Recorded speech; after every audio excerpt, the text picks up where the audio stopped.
Praise the Lord. आज पवित्र बायबलमधून याकोबाचं पत्र 5वा अध्याय आणि 13वं वचन त्या ठिकाणी असं लिहिलेलं आहे की तुमच्यामध्ये कोणी दुःखी आहे काय, तर त्याने प्रार्थना करावी. येशूकडे काय करावी? त्याने प्रार्थना करावी. आणि तुमच्यामध्ये कोणी आनंदी आहे काय, तर त्याने स्तुती स्तोत्रे गावी, म्हणजे देवाच्या नावाला धन्यवाद द्यावे आणि गीत गाऊन प्रभू येशू ख्रिस्ताची स्तुती करावी, असं लिहिलेलं आहे. दोन्ही गोष्टी आपल्याला करायच्या आहेत. दोन्ही गोष्टी म्हणजे कोणत्या? सुखामध्ये कसं आणि दुःखामध्ये कसं, है ना. दुःखाविषयी सांगितलेलं आहे की जर तुम्ही दुःखी आहात, आजारामुळं, कठीण परिस्थितीमुळं, एखाद्या आव्हानामुळं, अपमानामुळं, काही समस्येमुळं जर तुम्हाला काही दुःख आहे, तर अशा दुःखाच्या वेळेस तुम्ही प्रभू येशू ख्रिस्ताकडे प्रार्थना करा, असं या वचनात लिहिलेलं आहे.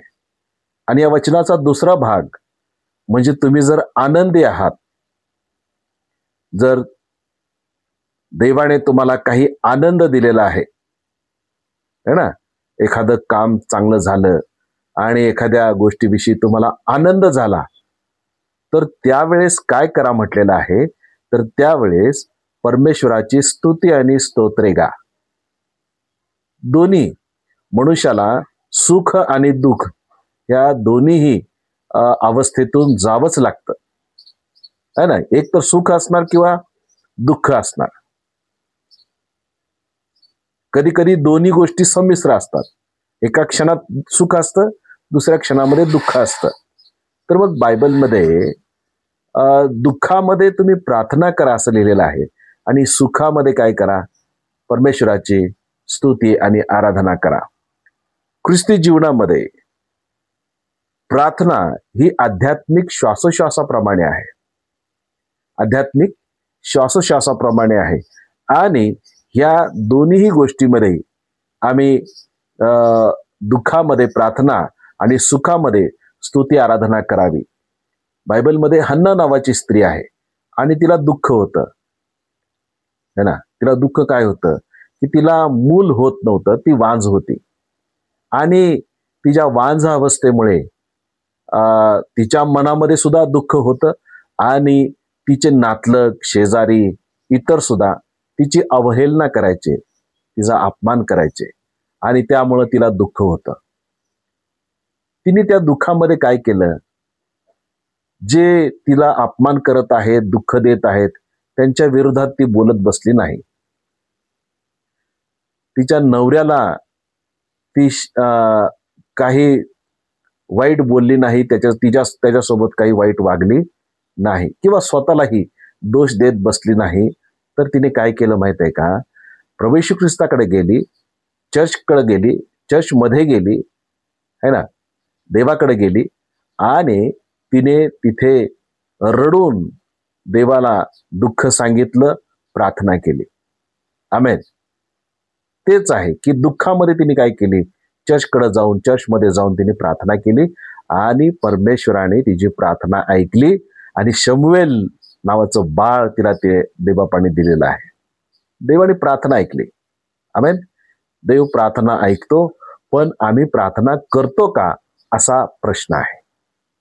भावांनो, बहिणींनो, हे वचन जर आज तुमच्यापर्यंत पोहोचत आहे, तर हे वचन असं आहे की जर तुमच्यामध्ये कोणी दुःख भोगत आहे, तर त्याने प्रार्थना करावी, आणि जर कोणी आनंदात आहे, तर त्याने स्तुती स्तोत्रे गावी.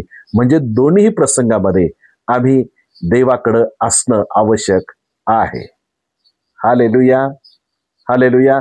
दोन्ही प्रसंगामध्ये, म्हणजे दुःखामध्येही आम्ही देवाकडे असावं, देवाच्या बाबतीत जागृत असावं, आणि सुखामध्ये सुद्धा, हालेलुया, सुखामध्ये सुद्धा आम्ही देवाविषयी जागृत असावं आणि देवाचे आभार मानावे, अशी देवाची इच्छा आहे. इस्रायल लोकांनी जेव्हा तांबडा समुद्र पार केला, किंवा देवापाने त्यांना कृपा दिली की त्या तांबड्या समुद्रामधून जात असताना कोरड्या भूमीवरनं यशस्वीरित्या त्यांनी पार पडावं, अशी कृपा जेव्हा इस्रायल लोकांना देवाने दिली, आणि इस्रायल लोकांचे शत्रू देवबापाने संपवले, तेव्हा इस्रायल लोकांना आनंद झाला. आणि या आनंदामध्ये निर्गमच्या पुस्तकामध्ये आपण वाचतो की निर्गमच्या पुस्तकामध्ये 15वा अध्याय 11 ते 21 वचनामध्ये मिरियम आणि इस्रायल लोकांनी काय केलेलं आहे, देवामध्ये आनंद केला, देवाची स्तुती आणि आराधना केली आणि देवबापाच्या नावाला धन्यवाद दिला. तर आज नंतर आपण ह्या दोन्ही गोष्टी जपाव्या अशी वचनामधून देवबापाची इच्छा आहे. दोन्ही गोष्टी कोणत्या? तर आम्ही दुःख अवस्थेमध्ये, मग ती दुःख अवस्था आजारामुळे असेल, वेगवेगळ्या अपमानामुळे असेल, त्रासामुळे असेल, संकट समस्येमुळे असेल, तर या दुःख अवस्थेमध्ये आम्ही प्रार्थना करावी. देवबापाला आम्ही या सगळ्या गोष्टी सांगाव्यात आणि देवाकडे दुःख आपलं मन हलकं करावं प्रार्थनेच्या द्वारे. आणि आनंद अवस्था असेल, आनंदाची परिस्थिती असेल, तर आम्ही देवाचे आभार मानावे, देवबापाची स्तुती करावी अशी देवाची इच्छा आहे. तर प्रभू करो. आणि आज नंतर आपल्या प्रत्येकाला, की ज्या प्रत्येकापर्यंत वचन पोहोचत आहे, या प्रत्येक तुम्हा आम्हाला दुःखाच्या अवस्थेमध्ये प्रार्थना करण्यासाठी आणि सुखाच्या अवस्थेमध्ये प्रभूच्या नावाला धन्यवाद देण्यासाठी प्रभू तुम्हाला कृपा पुरवो. आमेन. प्रार्थना करूयात. प्रभू येशू, आज जे वचन ऐकत आहेत अशा प्रत्येकांना तुझा आशीर्वाद दे आणि त्यांच्या सुखदुःख अवस्थेमध्ये त्यांना योग्य त्या प्रकारे वचनाप्रमाणे अनुकरण करण्यास तुझं सहाय्य आणि मार्गदर्शन दे. पवित्र आत्म्या तू आमचं मार्गदर्शन करावंस. येशूच्या नावात मागितलं. Amen, amen, amen. Praise the Lord. God bless you. God with us. Amen.